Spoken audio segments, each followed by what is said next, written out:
Selamat pagi anak-anak. Berjumpa lagi dengan Bu Santi pada hari ini dalam pembelajaran analisis kimia instrumen.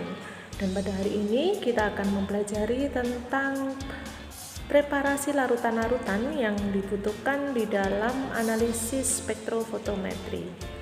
Selamat belajar anak-anak, tetap semangat dan tetap jaga kesehatan ya.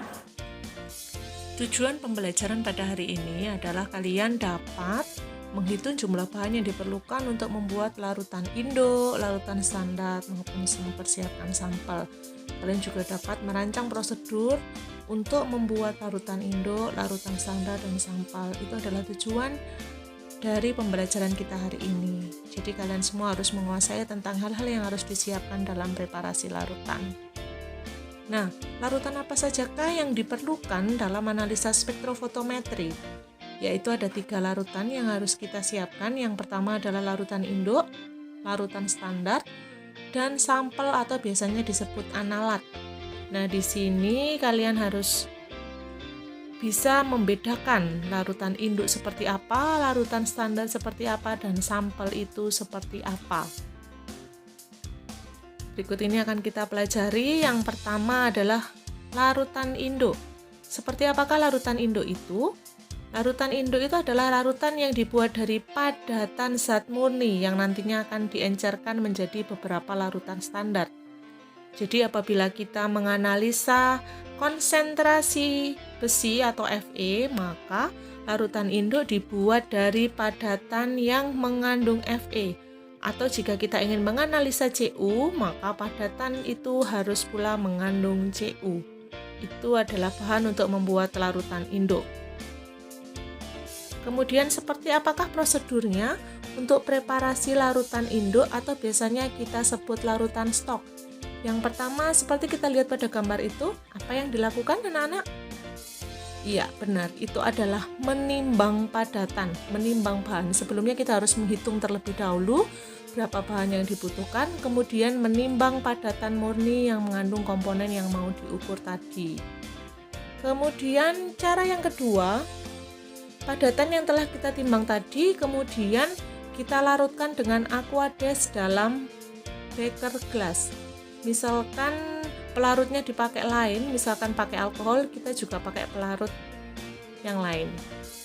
Kemudian yang ketiga adalah setelah kita larutkan, kita pindahkan secara kuantitatif ke dalam labu takar yang sesuai.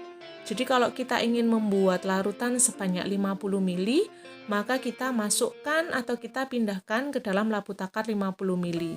Jika ingin membuat larutan 100 ml, kita masukkan labu takar 100 ml. Langkah yang berikutnya adalah kita tambahkan aquades sampai tanda batas. Jika di situ pelarutnya adalah aquades.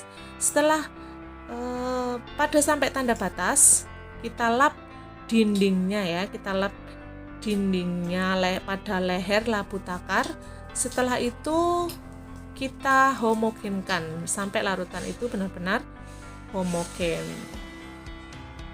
Kemudian bagaimanakah menghitung bahan yang dibutuhkan untuk membuat larutan stok atau larutan induk? Misalkan yang kita buat adalah larutan stok Fe 100 ppm sebanyak 1000 ml. Nah, di sini konsentrasi larutan stoknya adalah 100 ppm dan volumenya adalah sebanyak 1000 ml. Kita masukkan ke dalam rumusnya ppm, di mana ppm sama dengan miligram per liter. Nah, di sini karena konsentrasi stoknya yang ingin kita buat adalah 100 ppm, maka kita tuliskan 100 ppm. Miligramnya ini adalah miligram Fe yang mau kita cari. Kemudian volumenya 1000 ml ini kita rubah menjadi liter sehingga sama dengan 1 liter. Nah, miligram di sini berarti kita kalikan silang 100 kali 1, di sini diperoleh 100 mg. Nah, miligram ini kita rubah menjadi satuan gram.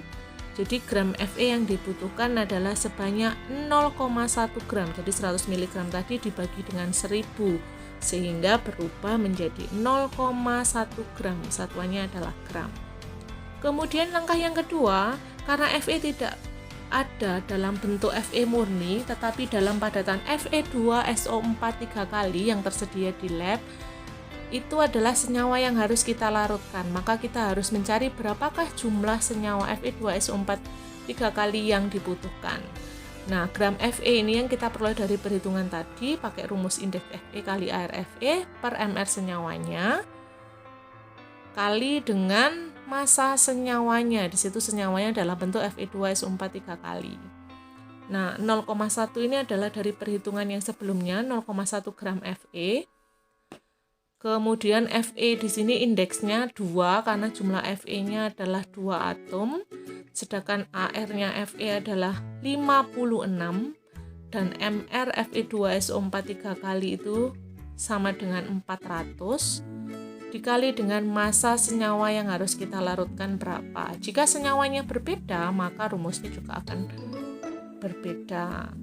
Kemudian ketemu di sini, kita kali silang, maka massa Fe2SO4 3 kali adalah 0,1 kali 400 dibagi dengan 2 kali 56. Di sini diperoleh 0,3571 gram. Jadi padatan Fe2SO4 3 kali yang kita timbang tadi pada langkah yang pertama adalah sebanyak 0,3571 gram untuk membuat 1000 ml larutan stok Fe dengan konsentrasi 100 ppm. Kemudian yang kedua adalah larutan standar. Nah, seperti apakah larutan standar itu? Larutan standar itu dia adalah larutan yang mendapat perlakuan yang sama dengan sampelnya. Dan dia mengandung komponen sampel dengan konsentrasi tertentu yang sudah kita ketahui secara pasti. Jadi misalkan larutan standar Fe 20 ppm, 5 ppm, kita sudah tahu secara pasti konsentrasinya berapa.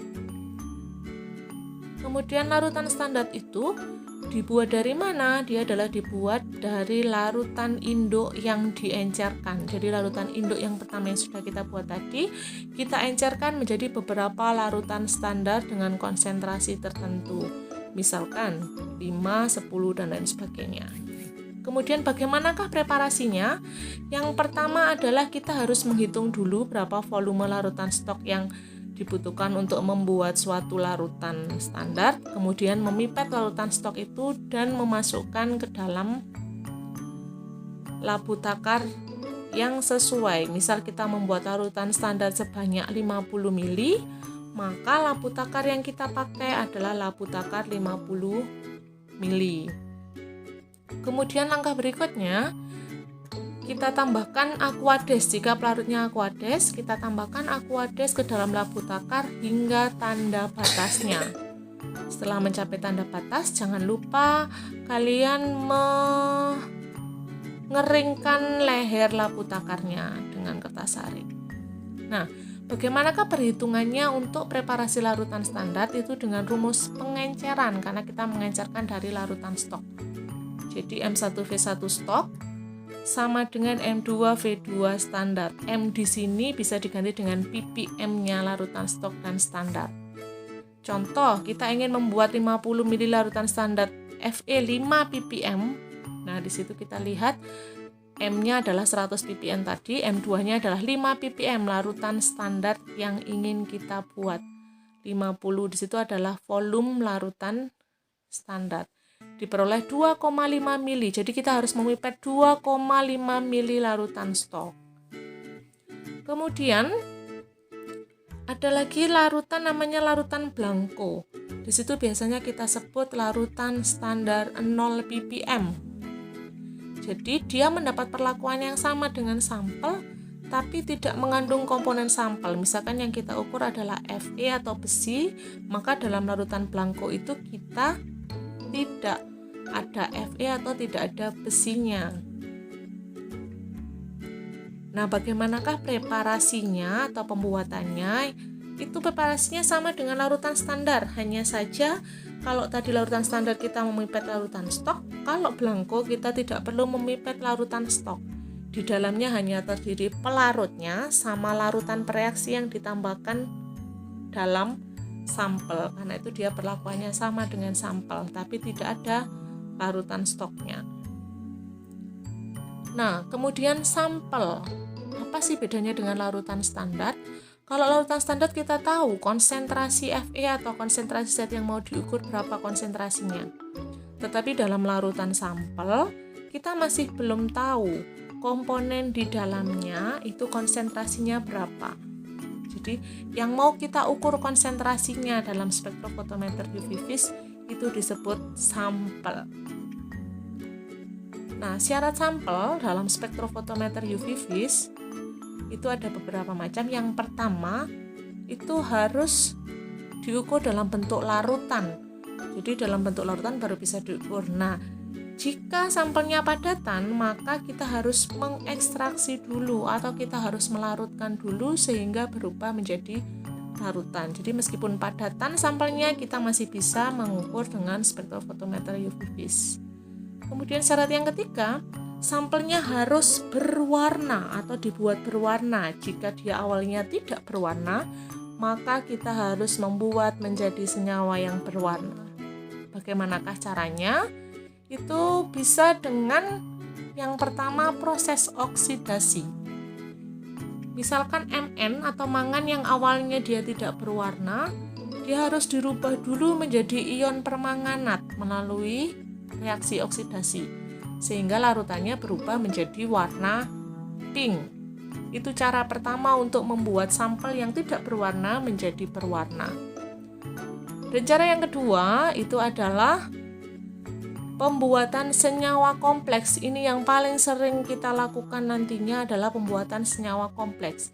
Itu dengan menambahkan senyawa pengompleks. Misalkan ion ferri yang tidak berwarna dapat dirubah menjadi senyawa kompleks berwarna merah dengan menambahkan KSCN. Itu adalah pengompleks.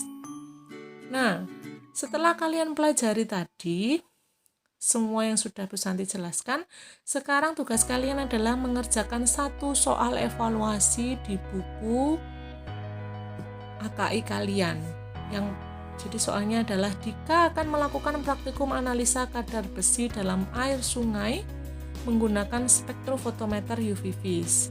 Nah, dalam kelompok itu dia mendapat tugas membuat 100 ml larutan stok 1000 ppm dan 100 ml larutan standar Fe 20 ppm. Nah, di situ kalian diminta untuk menganalisa alat apa saja yang harus disiapkan oleh Dika untuk membuat kedua larutan tersebut, kemudian menghitung berapa bahan yang dibutuhkan dan merancang prosedurnya untuk membuat kedua larutan tersebut. Seperti yang sudah Bu Santi jelaskan tadi, kalian harus mengamati membuat larutan stok dan standar. Nah, sekian pembelajaran hari ini anak-anak. Nah, kunci dasar untuk semua kesuksesan itu adalah tindakan. Maka tindakan kalian, tindakan untuk selalu belajar, itu adalah kunci kalian untuk menuju kesuksesan. Jadi saya harapkan kalian tetap semangat ya, meskipun belajar dalam kondisi daring seperti ini. Selalu semangat dan jaga kesehatan ya anak-anak semua. Sampai jumpa lagi.